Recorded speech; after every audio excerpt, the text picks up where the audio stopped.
राज ठाकरे हे एकही नगरसेवक नसलेला पक्ष आहे, परिणय फुके. देवेंद्र फडणवीस लाचार, मंत्री उद्धव ठाकरे. कोकाटेंबद्दल गैरसमज पसरवण्यात आला. शेतकऱ्यांच्या मनात त्यांच्याबद्दल तीव्र भावना होती, त्यासाठी क्रीडा मंत्रीपद देण्यात आले. उद्धव ठाकरे मुख्यमंत्री असताना कोणावर त्यांनी कारवाई केली नाही, हाच फरक उद्धव ठाकरे आणि मुख्यमंत्री देवेंद्र फडणवीस यांच्यात आहे. राज ठाकरे यांच्याविषयी प्रतिक्रिया.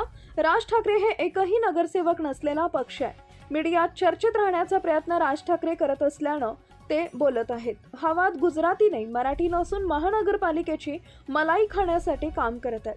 ठाकरे यांनी ज्या पद्धतीनं अर्बन नक्षल विरोधी वक्तव्य करत आहेत ते कडव्या डाव्या विचारसरणीकडे जात असल्याचं दिसत आहे. उद्धव ठाकरे यांनी देवेंद्र फडणवीसांवर टीका केलेली आहे. अर्बन मुख्यमंत्री पाहिला नाही. कोकाटे यांच्या मंत्रिपदावरून ही टीका उद्धव ठाकरे यांनी केली. बघा, कोकाटेंबद्दल जे गैरसमज पसरवण्यात आला आणि कुठेतरी महाराष्ट्रातील शेतकऱ्यांमध्ये त्यांच्याबद्दल तीव्र भावना होती आणि म्हणून ती भावनाला लक्षात बघता आणि शेतकऱ्यांचा सन्मान म्हणून कोकाटे साहेबांचं कृषी मंत्री पद काढून त्यांना क्रीडा मंत्री पद दिलं. या उलट त्यांच्या उद्धव ठाकरे साहेब ज्यावेळेस मुख्यमंत्री होते आणि त्यावेळेस त्यांच्या अनेक मंत्र्यांवर भ्रष्टाचाराचे, देशद्रोहाचे अनेक गुन्ह्याच्या संदर्भातल्या तक्रारी होते. ते एकालाही कोणालाही हात लावू शकले नाही. हाच सगळ्यात मोठा जो फरक आहे उद्धव ठाकरे जी आणि माननीय देवेंद्र फडणवीस जी, हा स्पष्ट दिसतात. राज ठाकरे म्हटले की मराठी विरुद्ध गुजराती असा वाद निर्माण करण्याचा प्रयत्न भाजपकडून होतोय. मला असं वाटतं हे राज ठाकरे वगैरे हे सगळे झुके हुए तीर आहे. हे सगळे म्हणजे चाललेल्या गोळ्या ज्या असतात खाली बिना बारतोच्या कारतूस तसे आहेत आणि कुठेतरी स्वतःचं अस्तित्व एकही नगरसेवक नसलेला पक्ष आणि कुठेतरी देवेंद्र फडणवीस सारख्या एका मोठ्या नेत्याबद्दल काही बोलून मीडियामध्ये चर्चेत राहण्याचं काम राज ठाकरेजी करत असतात.